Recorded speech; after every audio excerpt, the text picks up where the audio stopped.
All right, I think we are live. Let me go find us real quick on here. I want to make sure that we're live on Twitter. It's showing that we're live. I think we are live. Yep. Looks like we're live. Hello, everybody. If you're here, I'm just tweeting things out real quick. Tweeting things. Come ask Interesting us day. questions.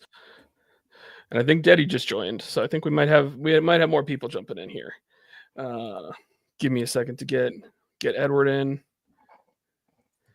Yeah, we got Eddie here. All right, we got the whole gang.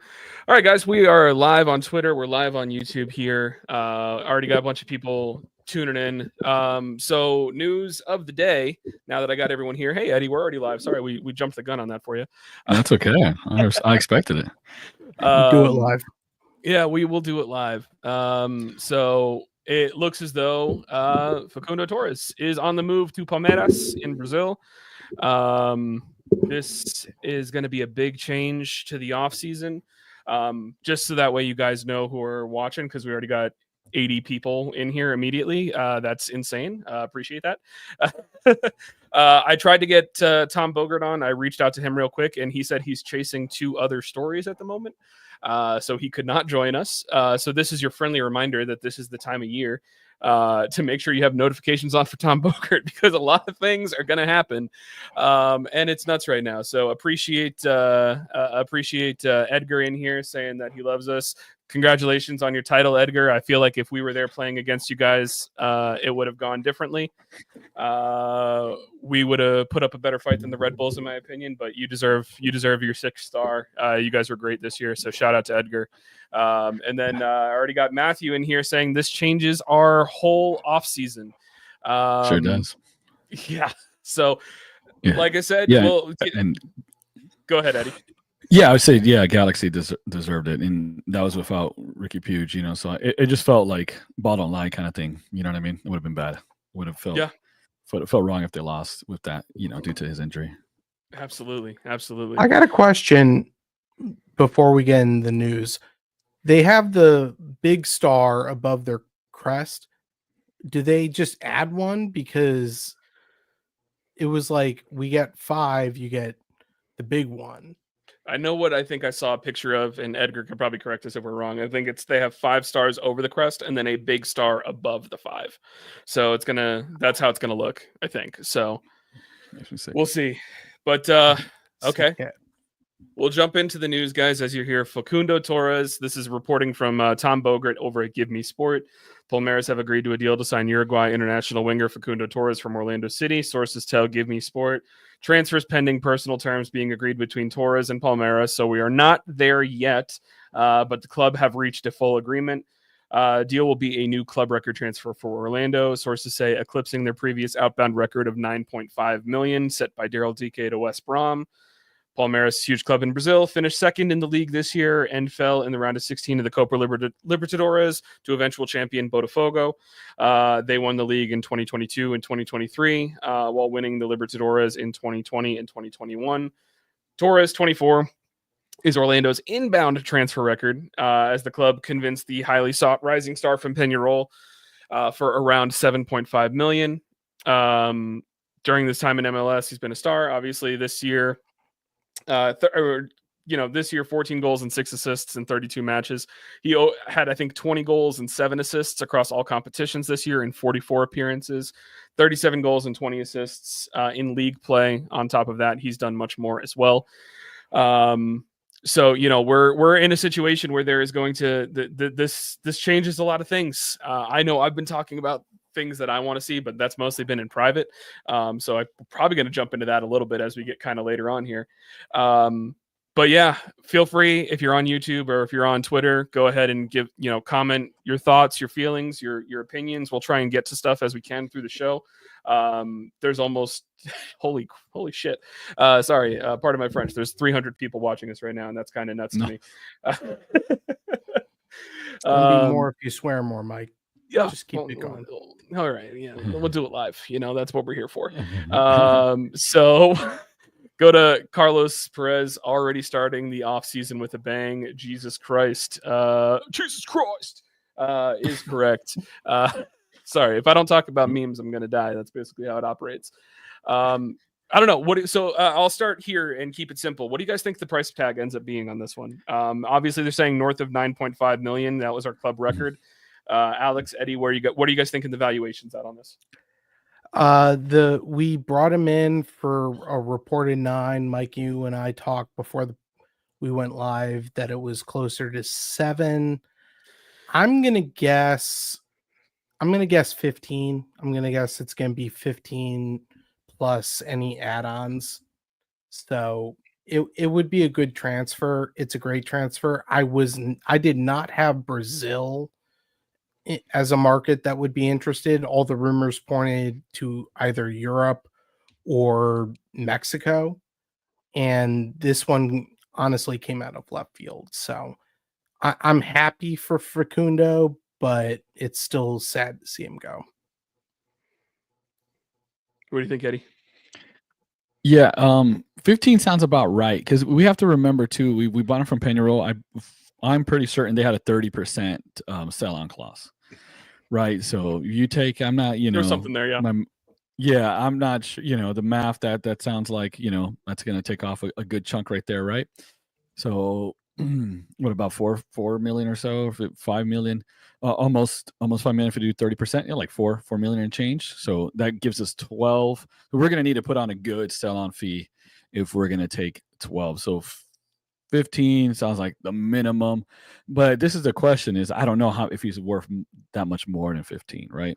And then in Brazil, when you're working with some of these clubs now, Palmeiras is a huge club, but sometimes those finances aren't the same as they are in Europe over there, right? So you might get it in installments and stuff like that. And we've had, when we had Kaká, remember the whole fight with Sao Paulo. Now we've had a good relationship with Palmeiras. We got Ivan Angulo from them, and Antonio Carlos. I was gonna say Antonio Carlos was also Palmeiras. Antonio Carlos, yeah, and he's back there with them. We've had good relationships, and I think we've tried to get other players from Palmeiras. I know, speaking to some of the people in the club, we've had.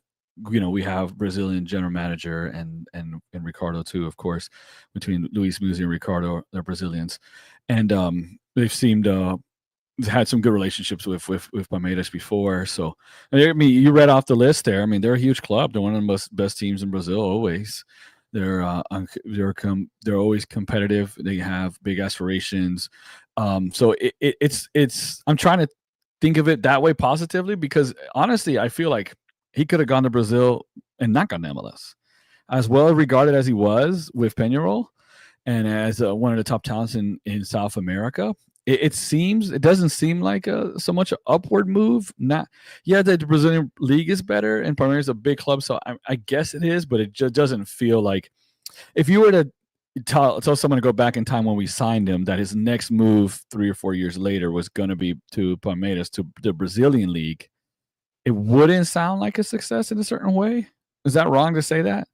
Right? Remember in the Arsenal thing, people lampooned it, but when I was looking it up just now, Fabrizio had put that Facundo had said they had some kind of talk. As an Arsenal fan, I didn't buy it, I didn't see where he'd play, or I didn't think he was the level for it. But my point is, there was some Europe kind of talk there, and what I'm wanting for the club is to get as much money as possible. And usually Europe gives you more money, and for MLS and for Orlando City too, you want to be a springboard. This league is still growing. You want to be a springboard, and if the springboard is from Uruguay to MLS to Brazil, when you can just go from Uruguay to Brazil right away, it doesn't feel like a huge springboard. So I'm not sure how good it is, how good it makes us look. It makes us look good in the sense that we're getting more than what we paid for, and we got a lot of productivity out of him. We've had our best seasons ever. We won a trophy with him, so we got our money's worth. He's probably the best player we've ever had, if we're really honest about it, or most productive. So we gotten something out of it. But in regards to springboard to Europe, MLS just hasn't been producing that lately. So that part is a little bit meh. But at the same time, I mean, I'm happy for him, and I'm glad we're not losing anything on him. And I think if Peñarol will get their 30%, and that'll be the end of it, then we'll put a 30% or something, because he's 24 and he could still get another move out of Brazil in 27, or I don't know, he could go to like do like the rest of Brazil and go to Ukraine or Russia or to Saudi Arabia or Qatar and get a buttload of money there too. You're talking springboard. Sorry, Mike. You're talking springboard, but it's not always. And we talked about this at the beginning of the year with Duncan and what he went through with his failed transfer. It's not always about the club involved. It might be about the player, and we don't know what's going on in Facundo's life. He might just want to go back to a culture that he feels comfortable in, even if it's different from Uruguay. Brazil, I'm look at me. I don't know. Yeah, he seems pretty settled. I mean, maybe he wants to get closer because he's got a little kid, but he seems seems pretty settled. He seemed settled, but I'm just wondering if he wants something closer to home, closer to his family, closer to be able to go there when he's not playing. And possible. He didn't want to go overseas. I think ultimately, I mean, he said it clearly, his goal is to go to Europe. But ultimately, you're more likely to go to Europe from Palmeiras than you are from MLS. So maybe he say, if I do well a year or two from now, I'll get my Europe move. And that's just, proof that MLS still needs some help as a springboard a little bit. But if you're more likely to see a move from Palmeiras, right now Palmeiras has another young superstar and it's being linked to Chelsea, Arsenal, all the usual. You got all the one Madrid bought, the one Chelsea bought. All of these guys from all these Brazilian clubs are getting bought super young age, and they're more. And every year, some 10 Premier League teams buy a Brazilian or two, or someone from the Brazil league. And I think ultimately, if his goal is to Europe, going to Brazil probably gets him there closer than staying in MLS for longer. Because I'm not sure how much better he's going to get, and also that's a better level, it's a better team. If he produces there, he'll get more attention for his national team, and he'll get more likely to get playing time because it's more respected over there, and he'll be more likely to get a European move. So that's probably what it is. It's not quite lateral, but it's not a big jump up. That's how I see it. I don't know. Yeah, Mike, what do you think? And go ahead, Mike. Oh yeah. No. All I was gonna do, because we kind of jumped off track right away. With the original question was just asking about the price. Because all I was gonna say is, for me, I think that I think realistically we're probably looking at about. I think it's going to be about 14 is probably going to be the number. And there's probably going to be add-ons that maybe bring it up to like 16, 17, 18. Maybe I don't know that there's going to be much of a sell-on percentage, if anything. We'll see. But I don't know. So. I'm kind of agreeing with this comment here that I got from, I'm going to bring up, it was Nick Anderson who mentioned this. This was inevitable. No, not that one. This inevitable good move for the club and player. If we can get 15 to 20 million, opens the door for several new exciting players that can contribute day one. So I'm not sure that we're going to go ahead and get 15 to 20, but I do think that we're likely going to be getting getting a decent amount in here. And that's not all at once. Just like people are going to say that we got 15, 20 million. Why are we spending X on another person? We're going to get that in installments, almost certainly. So we're going to get 5, so if we go buy someone for 4, or we do it in installments too. Like we didn't pay Painter all at once, I don't think. And so on. We've done installments on everyone. So if whoever we get, hopefully we get someone with this. And be just aware that we're getting installments, and the fee you're going to see is not a direct thing, which is good, because if we get installments and we get extra stuff, then you use your installments for other installments, and kind of thing, right? It absolutely stack up your payments. Yeah, and it absolutely comes down to, and Mike, just throw it up on the screen, what Corey just said in the chat. It comes down to, what do we do with the money? Like, you're absolutely right. What are the pieces we're missing? What are we going to do in the off season? And we were earlier today just talking about, what are we going to talk about in the off season, like wrap up pod for the year. What do we talk about? And then this comes along, and this just throws a hand grenade and all that, because now we got to go.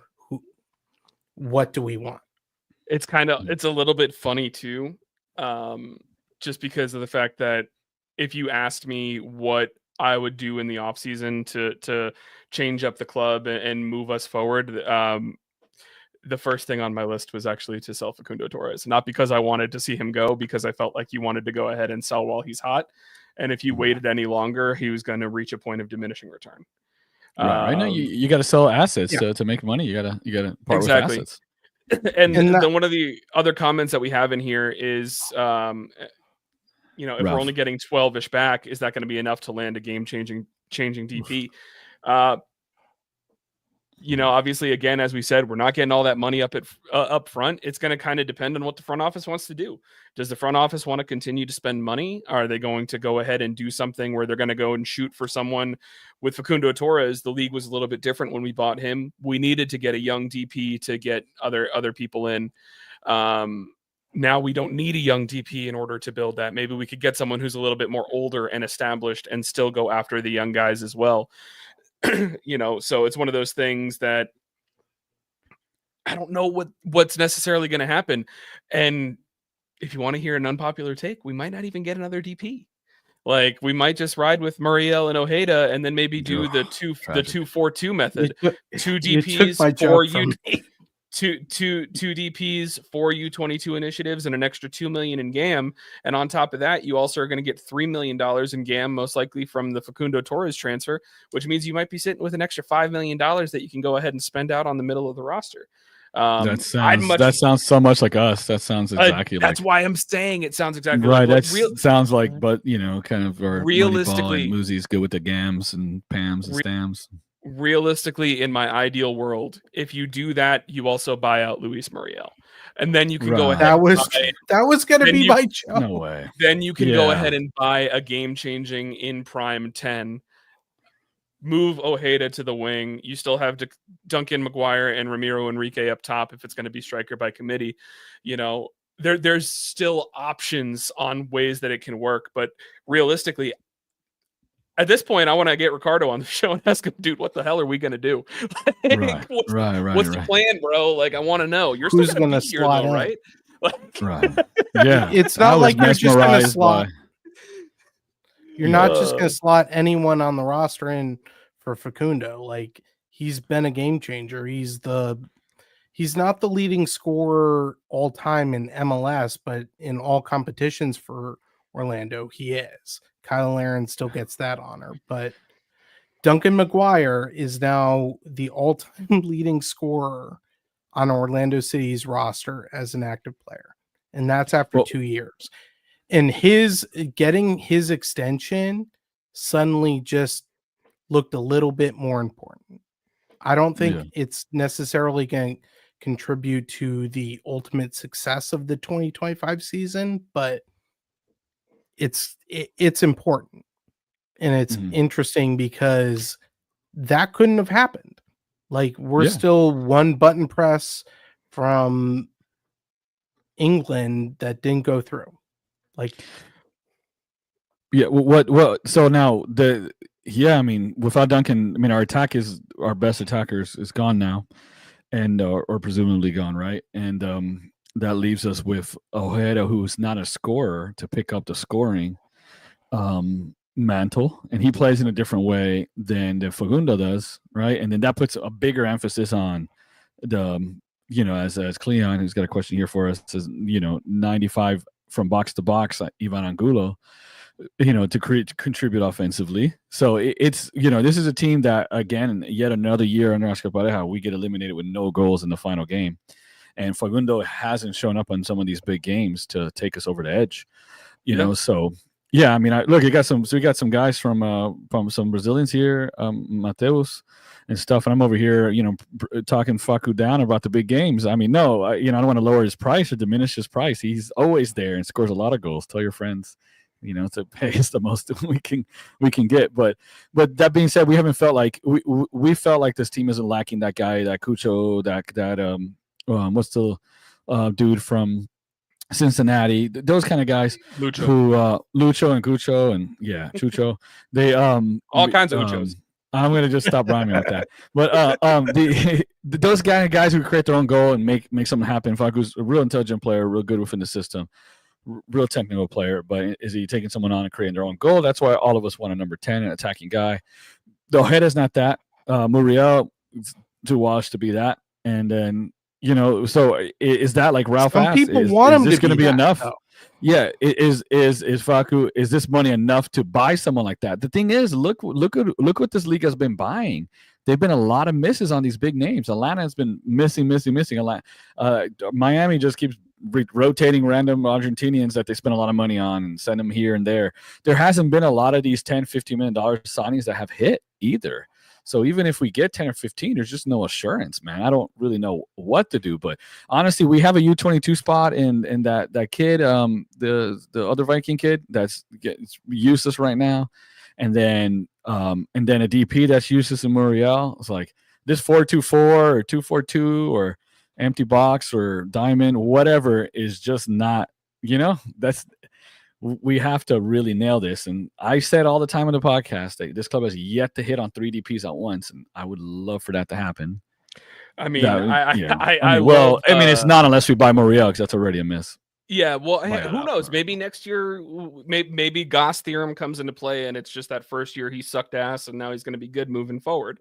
But I do, obviously, I like how Cleon, the link is in our podcast chat. You could have joined and just asked about this, been a part of this, but no, you just got to comment. Leon, check your DMs. Pretend like it's fantasy football. Glad the internet's working. It's too busy thinking it's fantasy football right now. So obviously, what if a clearing room for Ojeda at right wing, Muriel at 10? Though I like your second comment better, which is saying trade some Gam for Lucho Acosta or Evander, spend the rest upgrading the other spots. Lucho Acosta, I don't think is within reach. Evander, I don't think is unreasonable because he clearly does not want a future in Portland.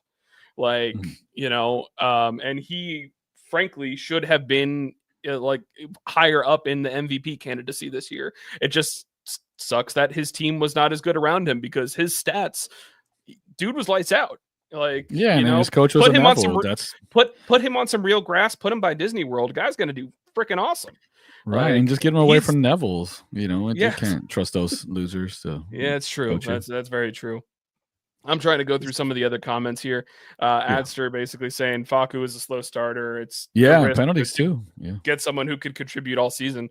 That's my thing. I know when I said that, I think selling him right off the rip, it's not one of my things that I necessarily wanted to do. But I think it's one of those things. It's a risk that's worth taking. You sell high. He's 24 years old. He's going to lose value the longer he stays in MLS. And realistically, going back to what Eddie kind of said in the beginning, it was a boon for us to get him in the first place. There was offers coming from other South American clubs, like from Argentina, I believe, and from Brazil as well. He chose to come to MLS. We got that over was a the coup line. For us. It was, and it was one of those things that, for how sought after he was, it kind of showcased that, okay, these MLS teams can really actually come and get some of these young starlets from South America. And granted, he was, I wouldn't say that he ever hit superstar level here, but he was still a pretty decent star player, Yeah, and he had some stretches where he was, among the best players in the league. He'd do that for 5 or 6 games, Open Cup Facu, he's a big reason why we won the Open Cup. He helped carry us there. Right. That was what I was going to jump in with. Is that's what his legacy is going to be? Is that Open Cup, because it's the only trophy we won while he was here. But in his 3 years, we did a lot, and we got that trophy. He was there for that. I'm trying to remember. Did he score in that final? Yes, I think he did. He did. Yeah, Benji won the ball back, and he passed it to him, and he curled one. And then he also he also scored the penalty. Too, correct? Yep. Yeah, so he had 2. Well, and he also scored. Technically, he scored, and he scored in the playoffs for us. No, against Atlanta. Charlotte. My memory's fuzzy. I'm Charlotte, tired. yeah. He scored a penalty against Charlotte. He's a good legacy player for this club, and yeah, he's not going to get thrown up on that board right away next to Kaká, but we have a lot of memories with him. He's the all-time leading scorer. He'll be there at some point, but 3 years we invested in him and he produced, and now he's going on and he's going to have his next journey. And that's great for him, but what does that do for us? And I think that's what we've spent a lot of time discussing already is what do we do with the money? Yeah. It's been it's an unequivocal success, I think. I mean, we've gone the furthest we've ever gone to playoffs. Yeah. We've gotten the highest ever on the table every year. We won trophies. So yeah, so it's what else does it need to do to get on that board? I mean, 3 years, if you get someone at that age and they're more than 3 or 4 years, then that's talking about that springboard, that's a failure of that happening. So it was always going to be around this time. So I definitely think, given our history and the bum players we've had, I mean, right at the top, put him on there next to Martin. Martin needs to be the next one, and then him. Yeah. What about Nani? He's got to be up there too. Yeah, Nani. Turns into men. Nani retiring yesterday. Right. Nani retires yesterday, and now Facundo. Yeah, right. I do want to go ahead and bring up a comment from Corey here real quick and just kind of throw this over to Eddie. Funny way to spell Arsenal. What do you mean? As our resident gunner over here, Gooner, however we say it. Guys, that was never going to happen. The people. No, was in the water supply for like 18 months. Right, but that was a what's a Fabrizio tweeted that out. It wasn't just random. It became a thing, and people bludgeoned people over the head. But it was something Fabrizio said. Orlando confirmed that to me there was contact Arsenal, but then I left for the World Cup, and we will see how it goes. Tells 90 minutes. I would love to play in Europe. It's a dream since I was a kid. And Fabrizio on January 16th, 2023. So but look, it wasn't. He could have talked all he wants, but he wasn't the level good enough for them. It just isn't. So that's why he's going to Brazil now. From there he'll. It's Brazil, like I said, it's just more well respected in regards to going to Europe, and so I get it. I think it'll look better for us in the league if we springboard it to like Valencia or Sevilla or something like. Yeah, I could see him in La Liga or even Italy. They play a little slower, more technical. Kind of like they do in Uruguay. Yeah. We'll take it. We'll definitely take it. And also, I'm going to go ahead and steal a joke that me and Alex made before we go here. You mentioned fees here, Corey. We're not talking Juan Soto money. I could tell you that much. But hopefully, like I said, hopefully we're getting in close to the $15 million range. Obviously, like Eddie's said a couple times, it's going to be in installments. It's not going to be immediate. It's going to take some time for all that money to come over there. But honestly, I think, it's a good landing spot. I think it was the right time. Right, absolutely, I agree. I think it's been a success, and I think Ojeda's not going to fetch us a bunch of money. I would drive him myself if Muriel could fetch us some money. So what else are in Duncan already? Duncan's got paid. He wasn't going to fetch a ton, and he's not going. Duncan would cancel the ride for the Crown Prince of Saudi Arabia. See if he's interested in Muriel for. Right. Yeah, somebody. Corey's talking about Ticketmaster prices, like. Fees. This ain't about buying fees. Like we're not talking Taylor Swift, my guy. Yeah. We're just moving players to Brazil. It is what it is. It's business. Yeah. I see Daniel saying, I said one of Torres, Maguire, or Enrique would be sold. Honestly, Enrique would have been a big sell high. Maguire, I still think that Maguire has suitors out there, to be completely honest. And that's part of the reason why we don't want to think that. That's part of the reason why I think we picked up Jack Lynn's option, is because I still think that between Muriel, Maguire, and Enrique, one of those guys could be gone, and they want to keep a third forward on the roster. As much as I don't agree with it, because you guys know that I am not the biggest Jack Lynn guy. He works hard. Don't get me wrong. It's just I just don't think it's his level. You just summon the Jack Lynn army, Mike. Well, I'm sure it'll be here at some point. Yeah, but man, that's imagine Ducky gets sold too, and we do the 4-2-4, and then we have we have just the 4 U22s, and one we already talked about is not contributing or not going to contribute anytime soon, in the Viking guy. And then I forgot his name.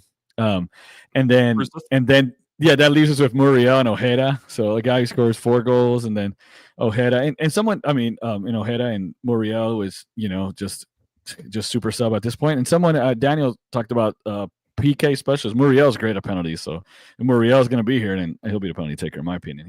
His penalties they're simple, but no one's even close to them. And so I think Muriel is definitely the penalty taker going forward.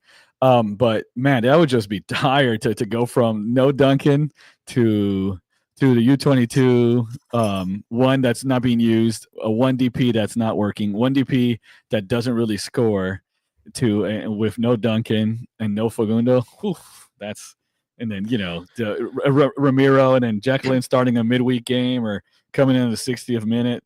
And then relying extra on Angulo and stuff. That is not a Eddie, you're making me sad, and it's making me put all my hope in the front office to make moves this offseason. Well, if they use the money, season is young.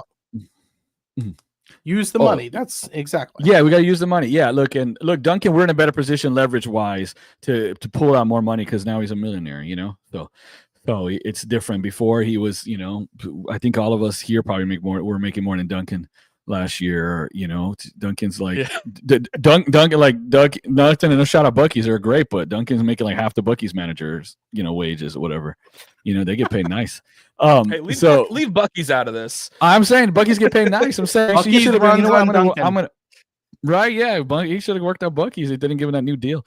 But there's a guy, Jao. Do you mind if I answer that one, Jao Victoria? Yeah. Let me go ahead. I was going to cut to Jao before I get to some of the other things. Perfect. Good question from Jao here. Palmeiras fan here. What should we expect from Facundo? So before Eddie speaks, I'm just going to go ahead and let you know. First off, he's a good kid. He has a very good left foot. You will get a little bit annoyed that sometimes he doesn't use his right foot enough, but he's got a really good scoring acumen, cutting in from the right to get on that left foot and curl one into the corner of the net. I will tell you that he's very good at that, and he's also a deft penalty taker. For the majority of his Orlando City career, he was automatic. I think he's missed 1 penalty over the course of the last 3 years, and he got a rebound on that and scored. So. No, he missed one completely. In the chat earlier asked, he missed one completely. Remember, who's going to be our penalty? He did miss one completely. You're right. That is true. Yeah. But Eddie, I'll let you dive in a little bit deeper on what Jao can expect from Facundo. Yeah, and then I answered that one, Alex, about the penalties. I mean, I think Muriel will be the penalty taker because his are great. But so Mike Jao, Mike has it right. He's mostly been kind of free floating, like inverted right wing or the second 10, the 10, second 9 kind of in Penarol, a little bit of that. He's not really number 10 in that he's not really a great ball carrier or he's going to, create a ton of chances. He's better with kind of combining, late runs into the boxes, coming in from the right with overloads. His work rate is phenomenal. He's great. It's tireless. He will track back. He will work hard. He's never hurt. Very reliable, technical, smart player, good touch generally. So he's a quality player. I think you guys will really, really like him. I think he's going to fit well. And Palmeiras is a big club, big expectations. So he's going to have to really live up to honor that club's history because that's a big club. And but I think he'll do a good job. But yeah, great work rate, great left foot. He hits the ball really well. He's a clean striker of the ball. He really hits it hard. Short lift and just real good power at times because he's not real ball dominant and creative. If he can like Jake says, he can go missing sometimes in some of these games because not everything tends to go through him. But you could get on the ball and pressure, and he needs people closer to him to combine. He's really not going to beat a ton of people off the dribble, and he's not going to drop dimes and kind of cut through. He's not he's nothing Ganche, that number 10-ish person in the middle. So that's what, does that make sense? Anyone on to add to it? I mean, I will. Great kid. Yeah, great player. He's a great player, and nothing Eddie said is wrong. He's dead on.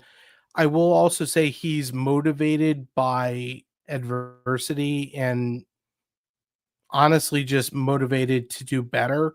He got rejected from Copa America, and that's what sent him over the edge this year. He started slow this year, slower than he has even in previous years. And he ended up being this team, propelling this team to an improbable MLS semifinal. And while we didn't get there, he's a wonderful player that is going to make y'all very happy. So yeah, and he's also one last thing that I'll kind of add on that before we get to Cleon and JJ who just joined us. JJ, one thing that I'll add is Cleon. None of us are really, I would say none of us are happy to see him go. Absolutely, we're all kind of understanding of the situation, and we think that this is a good move for his career, and we're happy that for what he did for our club. And honestly, he's one of those guys that we're going to wish him as much success with him, with you guys as possible. We all like him a lot. Like I said, he was a great community guy. He, would go out and do things in the community. He was a good player, a good kid, a good family guy, Yeah, exactly. So we're sad to see him go, but we're excited for what's gonna be on the horizon for him next.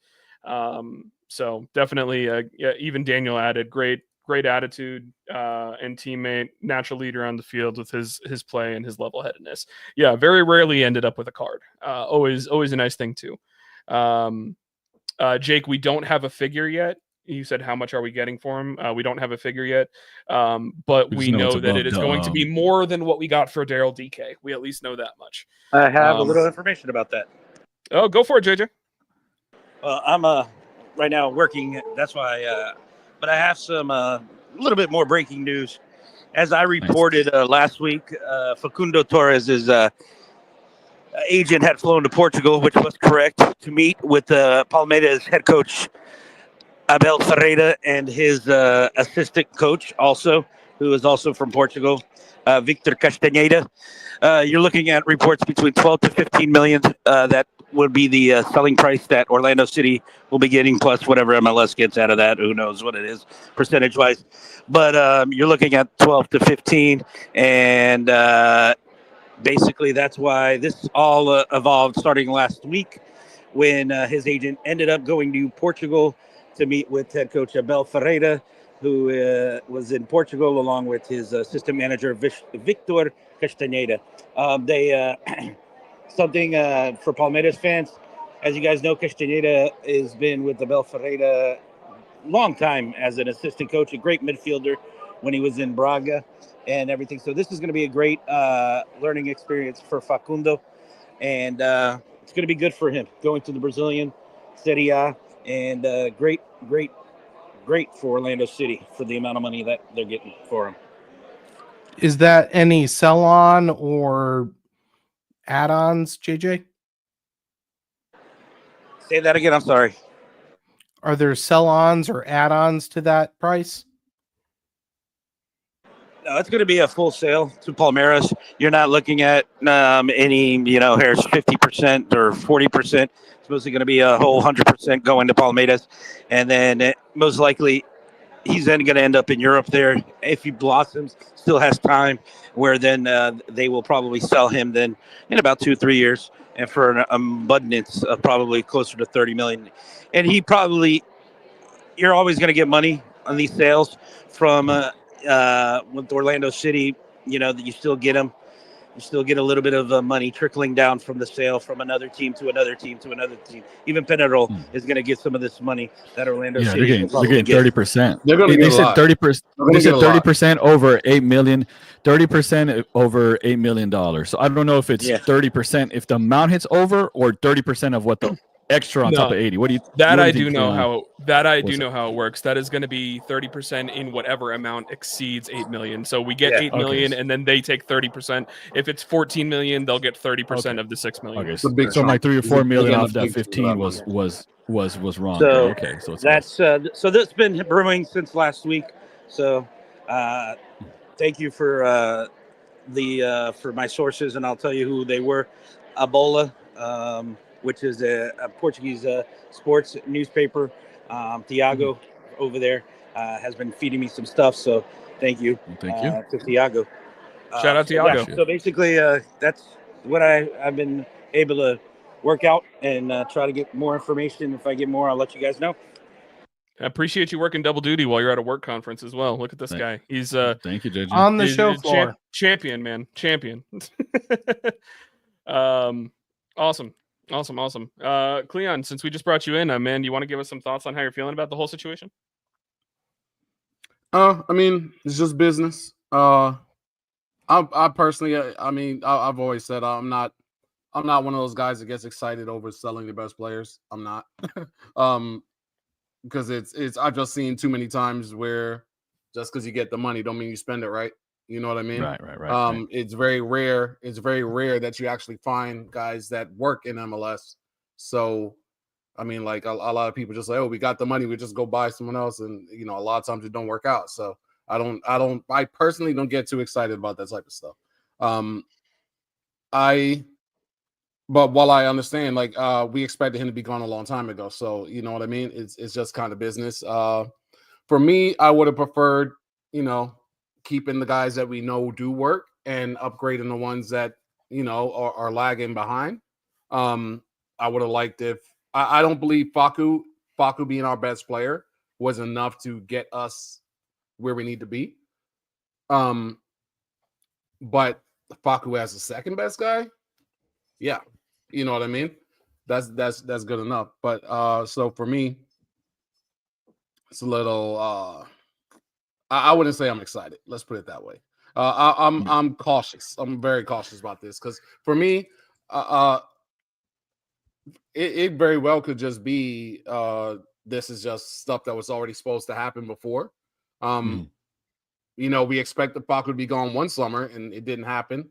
And we had already made moves or whatever, and then the same thing happened with Duncan. So I mean, we could be looking like for me, Ojeda, we've said it all ourselves. Ojeda, we believe Ojeda was brought in to replace Facu. You know what I mean? And it just got delayed. So us getting this money, I don't necessarily think it guarantees it means we're gonna go out and run out and blow a bunch of cash somewhere else. Right. So me personally, I'm probably a little higher on Ojeda than maybe some of us here.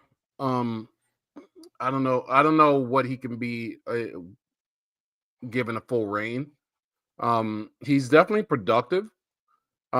Just not so much in the goal scoring, which is actually surprising. I thought he'd score a lot more than he has. But he's extremely gifted in creating for others. Right. Yeah, which will help when you got guys like Duncan in particular. Muriel is also very good at working with Duncan. So I'm a little cautious, man, because I could see this as we're just working backwards. Like this move was already supposed to happen years ago, basically. You know what I mean? And so we're just catching up. You're saying we're working backwards, and I already thought of this. When I say that, I mean we've already brought, in my mind, I think it's a high possibility. We've already brought the replacements in for Facu. It's just Facu got moved a lot later than we expected. But do you think this is detrimental to the season? I'm not saying it's detrimental necessarily. Okay. No, I'm not saying it's detrimental. I'm just saying I'm not certain this means, because we're going to go and sell Facu means, now we're going to run out and do some big thing. You know what I mean? Yeah. I think very well Facu's replacement is Ojeda, and it was always supposed to be Ojeda. Right. And Cleon, people rightfully pointed out, I think Daniel, that Facu starts slow, the team starts slow. Always. But you know what else usually starts slow? A brand new player from a different league, different language shows up. That replacing him, no matter if we nail it, is it's rare that they're gonna have an instant impact this year. So the fact that we were just we barely missed the final this year, it doesn't feel like we have a certainty. We have a certain double digits, low teens goals, right, with Facundo.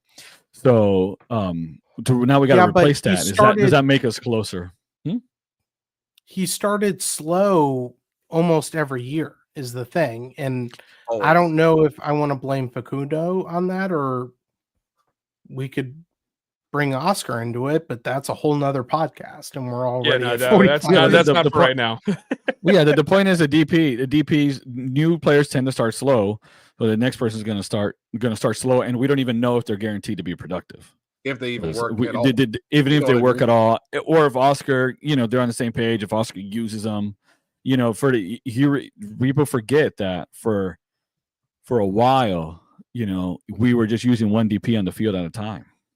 And then two, and then the wrong two, Moriel. He eventually just said, I just played Ojeda, even though he didn't quote unquote deserve it. I just let him get some run of games until he got going, and he just finally capitulated to that. So we get another person. Who knows if he's going to play him? He knows if he doesn't track back. You know how Oscar is. This guy can score 40 goals, but if he ain't stuck in on a tackle in his box, he ain't going to play.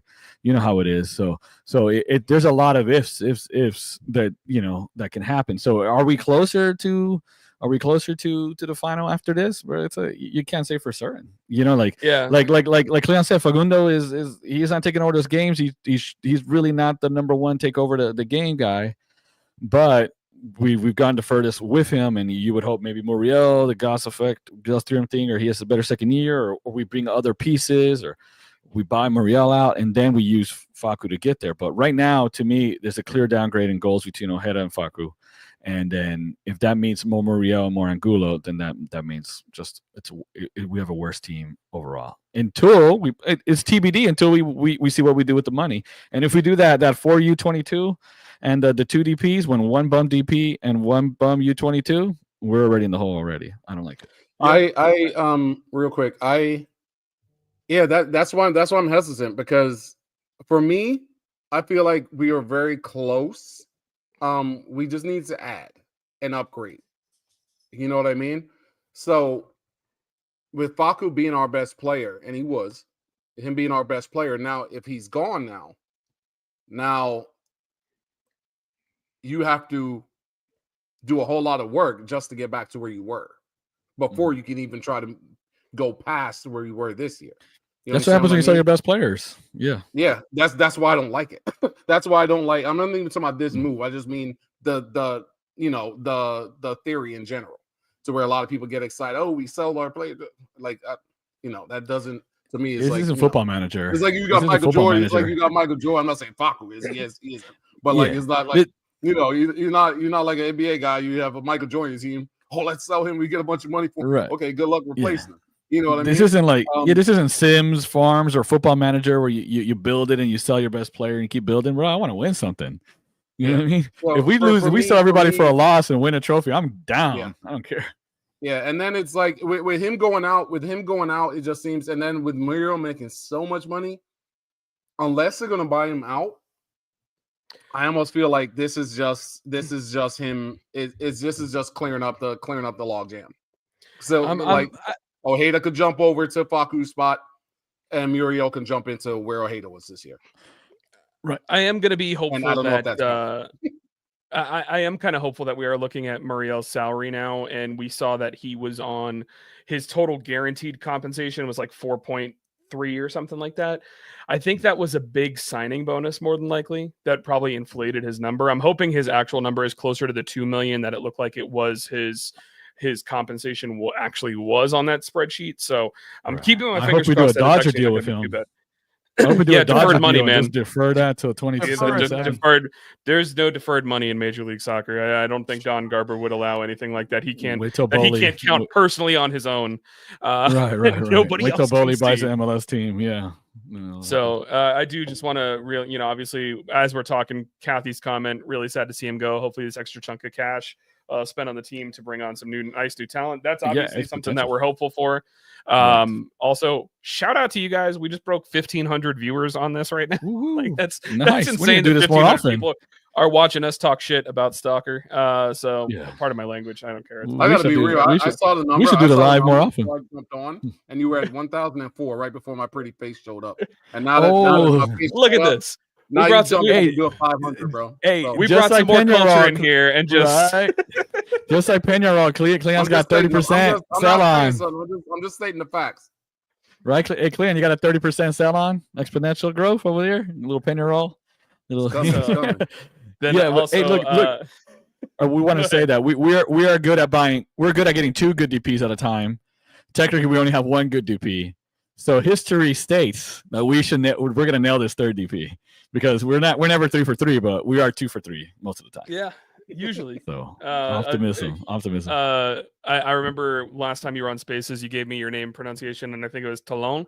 Talon. I don't think we're getting 20 million for him based on what the information that JJ said. We wish that would be it. If it is 20 million, I'll go ahead and get a 17 tattooed on my butt. I don't think that's going to happen though. But we will take 15 if that's closer to what it is. I like what is it? Jake here trying to stir the pot. Almiron in January. Bro, down. Good Lord, will Atlanta? I thought about that too. But that would be perfect. That's exactly what we need, man. I still think that it's going to end. You know, I'm being the pessimist in the fact that it just makes too much sense for them to go and sign Oscar, based on things that we've done in the past. Casemiro, some washed-up Brazilian.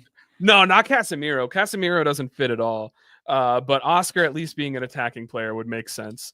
But I don't want that to happen. I think he's, you know, obviously he was really great in the Chinese Super League, but then he stayed in the Chinese Super League when they changed all their rules and got rid of all the foreign players that were there, and he was the only one that was left and still dominated. And it's like, I think that kind of tells you what it needs to about the quality of the league. But you know, made mention that he is available. Corey also added on. We all know Facundo is super talented. Do you think that he really takes off in Brazil now? Perhaps he started slow every season because the whole squad started so slow. Yeah, that kind of brings back the whole Poppy argument, which again, we'll save that for another day if we want to. Facu was playing wingback for a quarter of the season. Yeah, bro, Facu was playing wingback for a couple seasons. We're wondering why he's not scoring. Yeah, you know what I mean? To be fair, this season was so just freaking weird. You know, I can't say it any other way than this season was weird as hell, man. Especially being the fact that we were 17 points out of 17 games to start the season. Facu played wingback. Like nothing made sense this year. But you know, it's one of those things that, you know, we'll hopefully find our way. But realistically, it kind of just comes down to what moves get made. I know I mentioned the 2-4-2 thing being a possibility with the U22s, but at the same time, maybe we don't need to do that, because you got to remember this move likely generates $3 million in allocation money based on the way that they changed the rules for the league. This move will give us an additional $3 million to spend. You know, maybe Cleon's right. Maybe we go ahead and hit up Portland and say, how much you guys want for Evander? He don't want to be there anyways. He's clearly stated he don't want to be there. He got a tattoo of Mickey Mouse. He'll love it down here. Like, right. Bro, yeah.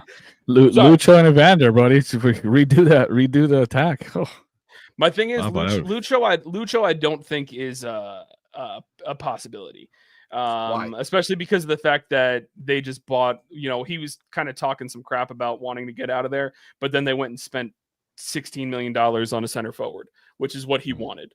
So I think Lucho is going to be content in Cincinnati, but Evander, I mean, you got to ask, you know, he was an MVP caliber player this year.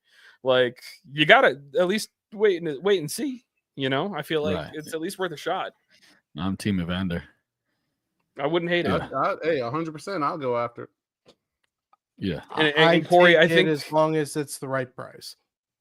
I mean, he's a DP. It's going to probably cost 1.5 million in allocation money if you were going to try and do something like that, regardless. But if you're produces more than Moriel, I'll take it. If you're bringing in $3 million in allocation money from the Facundo transfer, I will gladly give you 1.5 million for Evander. Bro, I trade Facundo for Evander. I probably a lot of trade him Facundo. If you say Facundo for Evander, plus you get some cash back, all day. Yeah. That's how I see it. Couple of years. Again, I don't know that it's possible, but 10 out of 10 times. You got to ask. You got to say, hey, what's the price? You don't want to be there, you know. I do like Corey saying regarding that Facundo's replacement is already here. I think more so we were saying that a lot of what we've done within our time here, you know, a lot of what we said is it seems like with Facundo, with Duncan McGuire, there's a couple times where it seems like we were going and we were pre-buying the next guy to replace the people that we were going to lose, and then we didn't end up losing them. Like Ojeda was brought in to replace Facundo, and then the Facundo sales never happened. Muriel was brought in to replace McGuire, and Blackburn forgot to hit submit. You know, like those were the kind of things that we're talking about where we're saying they're already here. So yeah, Ojeda was the replacement, but now he's kind of moved into a new role, and we're kind of already good to go. So as much, I feel like there is more likely to be an actual bigger replacement at stake once we get to that point. It's just a matter of seeing, you know, what is it, how is it, who do we do it, and go from there. So, you know, it's going to be interesting. We do got another comment from Tiago over here asking if Facundo is any good. We did talk about that a little bit earlier when Zhao asked. Really, really good inverted winger. He's not super ball dominant, but very cultured left foot. He's a good goal scorer. You know, he great work rate, good hustle, good finisher. Like I said, we're definitely not happy to see him go. We are sad to see him go, but we think it's a good move for him in his career. We think that he would actually do fairly well for you guys. I can't say that I'm, you know, not going to sit here and pretend that I know everything that's going on as far as the inner workings of Palmeiras, to know like if he's going to jump in and be an immediate starter for you guys or how your roster works. But he's a good player. I think that Brazil will suit him very well. Especially because we were lucky to get him from Peñarol in the first place. We were surprised that he chose us. Jake added, fact that he isn't going straight to Europe tells you a lot about what good clubs think about him.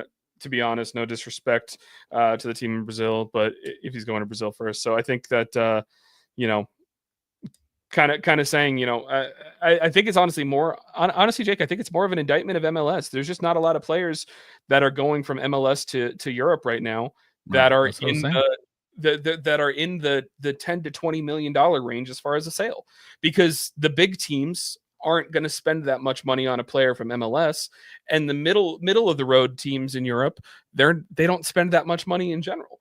They'll come to MLS and they'll buy a guy in the $5 to $7 million range, or especially the $3 to $5 million range. But once it goes over, once you hit the double, the you know, 8 figures, the teams in Europe just aren't lining up for MLS players right now. Yeah, and Amaran got that, but I mean he's been fine, but not some superstar. He's more work rate. He's had his moments, but it's just a lot of it's work rate, and that's a club that really values that too, and that town. It's, you know, a lot of hustle and do that dirty work kind of thing. He's very much that kind of guy. He's like a better finishing Angulo to them, you know. But once Newcastle leveled up, he's not a starter anymore. No, I agree. Once they got the Saudi money. Sorry, Jake, we're bringing that up again. The PIF, once that came in there, we're good to go. So, and Jake, the last point you made here, this kind of highlights what I was saying as well. I don't think we get any more money for him next year, for example. That's why I said I think this was the right time. As much as we don't necessarily want to see him go, if we wanted to turn a profit on Facundo Torres, the sale had to happen now. It just did. Mm-hmm. It's just the facts. And this is the right time. This is where it makes the most sense, and that's why it happened. So, and this was part of the thing. We always said when it was time for him to go and wanted to move, we were going to facilitate that. This club does right by their players a lot, you know, and this part of the agreement from the get go that we weren't going to hold them back from a move. We hoped it'd be Europe, but at least he's not going to like a bad team in Brazil. He's going to one of the best. Yeah, this is true. This is very true. He's going to be in no guarantees in a star and all that. Mm-hmm. Yeah, I think he's going to be in real good shape. It's going to do pretty well for him. So, I don't know. Cleon, Eddie, Alex keeps jumping in and out. I don't know. Do you guys have anything to add here? We've been talking live for about an hour here. It's kind of crazy. Right. Well, it really depends. Look, the club, like I said, we've gotten 2 DPs out of 3 right for a while. We haven't got 3 out of 3 until Muriel gets bought out, unless something miracle happens. You know, anything could happen. He's obviously a quality player, technical player, but it just hasn't come through. You could see his ability on the ball. He's probably the most skilled on our team, but it just, you can't say objectively it's been a successful signing. So, but you know, we have one good Ojeda and then Facundo was. So I'm hoping this turns into a positive, $7 to $10 million range player, something like that. I don't want to do that for that U22 model where you could get 4 of them, get extra GAM, and have 2 DPs. If we had 2 good DPs, then I'd be more open to that. But right now, who are U22s? Is whatever his name is. It's Ramiro and Bruceff are the only 2 that we have. Because Gonzalez is gone and Cesar got bought out of his U22 slot last year. Right, when he didn't need to, they changed the rule like 24 hours later. It was ridiculous. But so we have a U22. And the U22s, it took a while for Ramiro to contribute. Other guy, we're not knowing when he's going to contribute, right? So right now we're 1 for 2 on U22s and we're 1 for 2 on DPs. So U22s are even less likely to contribute sooner. So I don't want to invest a bunch on that, considering that we don't have 2 hits on a DP. Now Duncan, now he's not really a starter. He was producing like a DP before, so you could say we technically have 3 DPs. But which now that I say that out loud, that dang, this whole 4 U22s with extra GAM sounds so much like something we're gonna do, Mike. It just sounds like Muzi's so good with the allocation, and then you could talk yourself into saying Duncan's a 3rd DP and all of that stuff. So here's my thing: is I like the idea of doing that. If we move on from Muriel as well, we keep Ojeda. That's what I'm saying. And then we can't be 1 for 2 on DPs with that move. Top of the line DP 10 who's in their prime, like 27, 28 years old. Like that's the way that move makes sense for me. Would you be like, let's say Evander and Ojeda are 2, and then the 4 U22s? Would you be good with that? Yeah, and as far as the U22s go, I'd go ahead and buy a young like Brazilian 8 or something like that, who's really got attacking minded, or maybe even do with some of these. One market we really haven't tapped much, honestly, is Africa. I would look towards players that are coming up in the youth leagues over there as well, because there's a lot of talent coming over on that side. Maybe, I don't know, but it's one of those things that I'd love to see what kind of scouting we're doing in those areas and see what else we could bring in. But the only way, like I said, I like the 2-4-2 idea in theory, because then realistically, the extra 2 million in GAM on top of the 3 million you generate from Facu, the only way it makes sense is if you end up getting rid of Muriel as well and replace him with someone that fits the roster better. How much is that? Well, how much would a buyout cost for Muriel? Probably like $5 million. No, we ain't doing that. I don't see it. Like I said, I don't see it happening. I'm just saying that that's the only way that I like that method working. Otherwise, I'm with you guys. I think that realistically we are looking at probably just going for keeping Muriel, bringing in a 3rd DP. We could still bring in another U22. So realistically, bring in a DP 10. Like we still realistically want, because I don't know that I want Muriel in that role, because that's not his best role. Bring in a DP 10 in prime, pay the money, get a strong guy, and I still think that you can go ahead and get a U22 8 that can be that attacking box to box guy that we want for certain situations that me and Eddie have talked about. It makes a lot of sense to get a guy who is an option. It's great when we have Cesar and Wilder working so well together.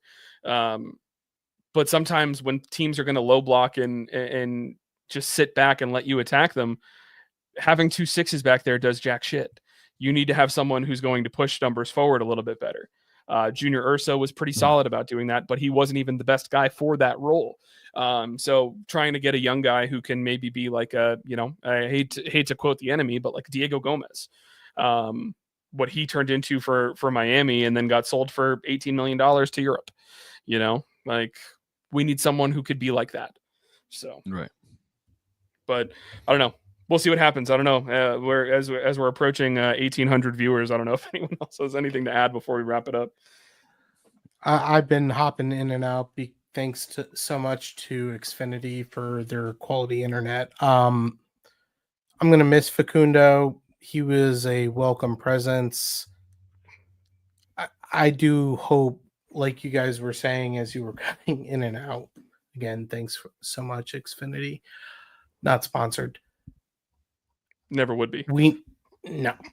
we need someone that can be a balance. And I don't think we necessarily need to make a splash and set another record, but we need to be good. We can't have this be not to throw him under the bus, but like an Alexander Alvarado or one of the other many issues we've had with transfers over the last 5+ years. We need someone to not so much fill Facundo's boots, but to be another presence in the locker room and be a brick that we can build this club on, because Facundo was one of those bricks, and now we need to build on top of that. Yeah, it's got to be about a step forward. Go ahead, Cleo. My only thing I'll say, and I don't say this with like confidence, mind you, because like just the thought of it is literally making me sick. Like if we don't bring in like a like some big star type of like attacking player, and if we are just okay, the replacements are already here. The one thing, in fairness, I will say on Muriel's part is he's never had a run. He's never had a run of minutes or a run of games since he's been here. So much like Ojeda, who looked like he couldn't play a ton. I mean, he looked like he couldn't play at all because Oscar never let the man play more than 15 minutes at a time. Just like he was doing with Duncan, even though Duncan was doing that at the beginning, and he was still producing even in those little tiny minutes. But only thing I'll say on behalf of Muriel is he's never even had the opportunity or the stretch, even through a single game or a single stretch of games, to either show us that he can play or he can't. You know what I mean? You gotta look at he's got the gas too. That's the problem. Yeah, exactly. But he, like I said, he hasn't been given a chance to even fail. You know what I mean? So I mean, me personally, I'm not the type that wants to even take the chance of wasting the season on that. I would rather have something I'm sure of, but it just is what it is. Yeah. It is what it is. Well, that's as good of a segue as I think I could possibly have. We're supposed to, at some point this week, we're going to try and get the whole gang together, Alex and JJ as well, to record a wrap-up pod for the season. So be on the lookout, hopefully, for that at the end of this week. As you could see, we have even more stuff to talk about now because off season is off with a bang. So, yeah, we got a lot of stuff to talk about. We got a lot of things to talk about, roster decisions. Now, Facundo Torres possibly being on the move, as it sounds like here. Like I said, I also talked to Tom Bogert earlier. We're probably going to try and get him on before the start of next season as well to talk about the roster build. He's always been a good friend of the show and a good guest, so I definitely want to try and have him back. New sponsorships, all sorts of new fun stuff coming next year. And being at the fact that we have over 1,860 people watching us live right now, I think we probably are going to have to live stream a little bit more next year. So we'll talk about that as the time comes. But guys, obviously all the best to Facundo on his adventure with Palmeiras in Brazil. Thank you guys for the folks from Brazil that popped in and wanted to hear us talk and give our take on him. We appreciate you guys. Thank you to all our listeners for jumping in at the drop of a hat to be here and to check us out. And while we talked about this, it's, hey, season's over. Silly season's here. It's always Vamos Orlando. We got an expansion draft that apparently we have to worry about on Wednesday. So we might not even get to talk about that on the pod before it happens. It might have already happened. So we'll see. We'll see from there. But yeah, retroactive. Who would you have protected? Yeah, no, we're not going to get into that now. We don't got time. I want to go eat dinner or something. It's also snowing here right now. So no, that wasn't tonight. I'm saying retroactive. Who would you have protected? Gotcha. I gotcha. All right, guys. Well, as always, thank you guys. Appreciate you for being here. Eddie, Cleon, Alex, thank you for jumping on at the drop of a hat. Same for JJ jumping on from a work conference to give us his intel. Happy anniversary to Alex and his wife. Yeah, happy anniversary to Alex and Aaron. Sorry that you had to keep looking at your phone during dinner. I'm sure she's thrilled about that. Vamos Orlando, guys. We'll talk to you soon with that new episode coming out later this week. All right. Cheers.